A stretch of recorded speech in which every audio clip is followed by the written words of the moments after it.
Snow White and Rose Red, a fairy tale by the Brothers Grimm. A poor widow once lived in a little cottage with a garden in front of it, in which grew two rose trees, one bearing white roses and the other red. She had two children who were just like the two rose trees. One was called Snow White and the other Rose Red, and they were the sweetest and best children in the world, always diligent and always cheerful. But Snow White was quieter and more gentle than Rose Red. Rose Red loved to run about the fields and meadows, and to pick flowers and catch butterflies. But Snow White sat at home with her mother and helped her in the household, or read aloud to her when there was no work to do. The two children loved each other so dearly that they always walked about hand in hand whenever they went out together, and when Snow White said, "We will never desert each other," Rose Red answered, "No, not as long as we live." And the mother added, "Whatever one gets, she shall share with the other." They often roamed about in the woods gathering berries, and no beast offered to hurt them. On the contrary, they came up to them in the most confiding manner. The little hare would eat a cabbage leaf from their hands. The deer grazed beside them. The stag would bound past them merrily, and the birds remained on the branches and sang to them with all their might. No evil ever befell them. If they tarried late in the wood and night overtook them, they lay down together on the moss and slept until morning, and their mother knew they were quite safe and never felt anxious about them. Once, when they had slept all night in the wood and had been wakened by the morning sun, they perceived a beautiful child in a shining white robe, sitting close to their resting place. The figure got up, looked at them kindly, but said nothing, and vanished into the wood. And when they looked round about them, they became aware that they had slept quite close to a precipice, over which they would certainly have fallen had they gone on a few steps further in the darkness. And when they told their mother of their adventure, she said what they had seen must have been the angel that guards good children. Snow White and Rose Red kept their mother's cottage so beautifully clean and neat that it was a pleasure to go into it. In summer, Rose Red looked after the house, and every morning before her mother awoke, she placed a bunch of flowers before the bed. From each tree a rose. In winter, Snow White lit the fire and put on the kettle, which was made of brass, but so beautifully polished that it shone like gold. In the evening, when the snowflakes fell, their mother said, "Snow White, go and close the shutters." And they drew round the fire, while the mother put on her spectacles and read aloud from a big book, and the two girls listened and sat and spun. Beside them on the ground lay a little lamb, and behind them perched a little white dove with its head tucked under its wings.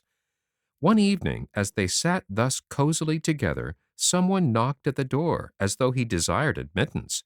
The mother said, "Rose Red, open the door quickly. It must be some traveler seeking shelter." Rose Red hastened to unbar the door and thought she saw a poor man standing in the darkness outside. But it was no such thing, only a bear who poked his thick black head through the door. Rose Red screamed aloud and sprang back in terror.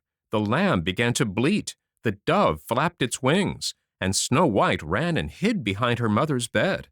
But the bear began to speak and said, "Don't be afraid. I won't hurt you. I am half frozen and only wish to warm myself a little." "My poor bear," said the mother, "lie down by the fire. Only take care you don't burn your fur." Then she called out, "Snow White and Rose Red, come out. The bear will do you no harm. He is a good, honest creature." So they both came out of their hiding places, and gradually the lamb and dove drew near too, and they all forgot their fear. The bear asked the children to beat the snow a little out of his fur, and they fetched a brush and scrubbed him till he was dry. Then the beast stretched himself in front of the fire and growled quite happily and comfortably. The children soon grew quite at ease with him and led their helpless guest a fearful life. They tugged his fur with their hands, put their small feet on his back, and rolled him about here and there, or took a hazel wand and beat him with it, and if he growled, they only laughed. The bear submitted to everything with the best possible good nature. Only when they went too far, he cried, "Oh, children, spare my life! Snow White and Rose Red, don't beat your lover dead." When it was time to retire for the night, and the others went to bed, the mother said to the bear, "You can lie there on the hearth in heaven's name. It will be shelter for you from the cold and wet." As soon as the day dawned, the children let him out, and he trotted over the snow into the wood. From this time on, the bear came every evening at the same hour, and lay down by the hearth, and let the children play what pranks they liked with him. And they got so accustomed to him that the door was never shut till their black friend had made his appearance. When spring came, and all outside was green, the bear said one morning to Snow White, "Now I must go away, and not return again the whole summer." "Where are you going to, dear bear?" asked Snow White. "I must go to the wood and protect my treasure from the wicked dwarfs. In winter, when the earth is frozen hard, they are obliged to remain underground, for they can't work their way through. But now, when the sun has thawed and warmed the ground, they break through and come up above to spy the land and steal what they can. What once falls into their hands and into their caves is not easily brought back to light." Snow White was quite sad over their friend's departure, and when she unbarred the door for him, the bear, stepping out, caught a piece of his fur in the door-knocker, and Snow White thought she had caught sight of glittering gold beneath it, but she couldn't be certain of it, and the bear ran hastily away and soon disappeared behind the trees. A short time after this, the mother sent the children into the wood to collect faggots.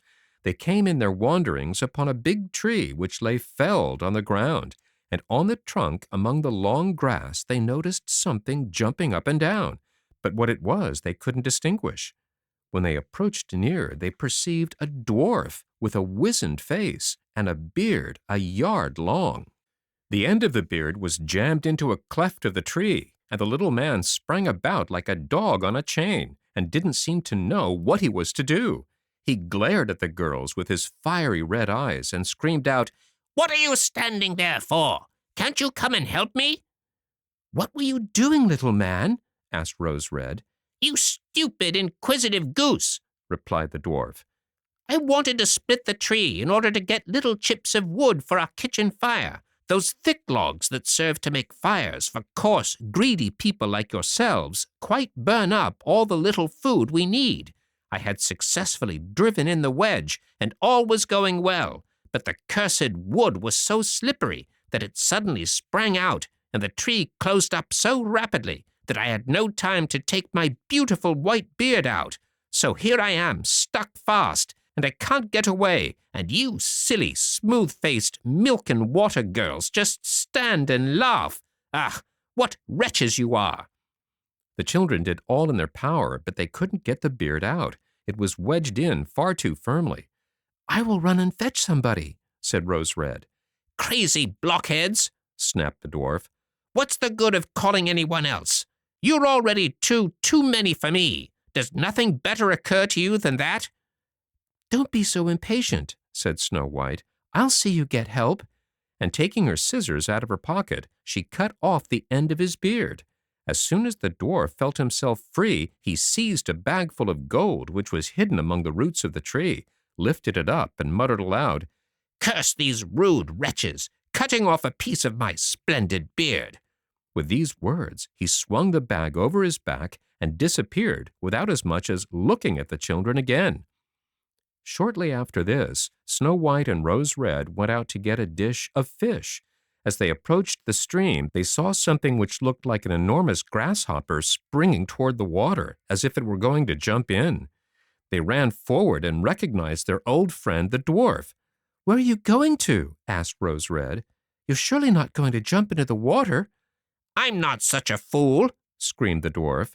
"Don't you see that cursed fish is trying to drag me in?"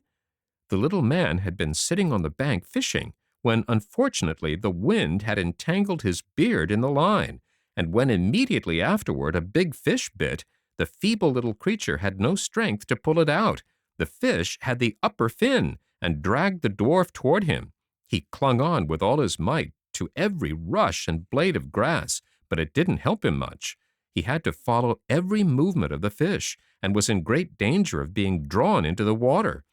The girls came up just at the right moment, held him firm, and did all they could to disentangle his beard from the line. But in vain. Beard and line were in a hopeless muddle. Nothing remained but to produce the scissors and cut the beard, by which a small part of it was sacrificed. When the dwarf perceived what they were about, he yelled to them, "Do you call that manners, you toadstools, to disfigure a fellow's face? It wasn't enough that you shortened my beard before, but you must now needs cut off the best bit of it. I can't appear like this before my own people. I wish you'd been in Jericho first." Then he fetched a sack of pearls that lay among the rushes, and without saying another word, he dragged it away and disappeared behind a stone. It happened that soon after this, the mother sent the two girls to the town to buy needles, thread, laces, and ribbons. Their road led over a heath where huge boulders of rock lay scattered here and there. While trudging along, they saw a big bird hovering in the air, circling slowly above them, but always descending lower, till at last it settled on a rock not far from them. Immediately afterward, they heard a sharp, piercing cry. They ran forward and saw with horror that the eagle had pounced on their old friend the dwarf and was about to carry him off. The tender-hearted children seized hold of the little man and struggled so long with the bird that at last he let go his prey. When the dwarf had recovered from the first shock, he screamed in his screeching voice, "Couldn't you have treated me more carefully? You have torn my thin little coat all to shreds. Useless, awkward hussies that you are." Then he took a bag of precious stones and vanished under the rocks into his cave. The girls were accustomed to his ingratitude and went on their way and did their business in town. On their way home, as they were again passing the heath, they surprised the dwarf pouring out his precious stones on an open space, for he had thought no one would pass by at so late an hour.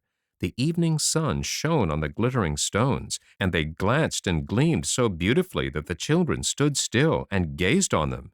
"What are you standing there gaping for?" screamed the dwarf, and his ashen-gray face became scarlet with rage. He was about to go off with these angry words when a sudden growl was heard, and a black bear trotted out of the wood. The dwarf jumped up in great fright, but he hadn't time to reach his place of retreat, for the bear was already close to him. Then he cried in terror, "Dear Mr. Bear, spare me! I'll give you all my treasure. Look at these beautiful precious stones lying there. Spare my life! What pleasure would you get from a poor feeble little fellow like me? You won't feel me between your teeth. There, lay hold of these two wicked girls. They will be a tender morsel for you, as fat as young quails. Eat them up, for heaven's sake." But the bear, paying no attention to his words, gave the evil little creature one blow with his paw, and he never moved again. The girls had run away, but the bear called after them, "Snow White and Rose Red, don't be afraid. Wait, and I'll come with you." Then they recognized his voice and stood still, and when the bear was quite close to them, his skin suddenly fell off, and a beautiful man stood beside them, all dressed in gold. "I am a king's son," he said, "and have been doomed by that unholy little dwarf who had stolen my treasure to roam about the woods as a wild bear till his death should set me free. Now he has got his well-merited punishment." Snow White married him, and Rose Red his brother, and they divided the great treasure the dwarf had collected in his cave between them. The old mother lived for many years peacefully with her children, and she carried the two rose trees with her, and they stood in front of her window, and every year they bore the finest red and white roses. The end.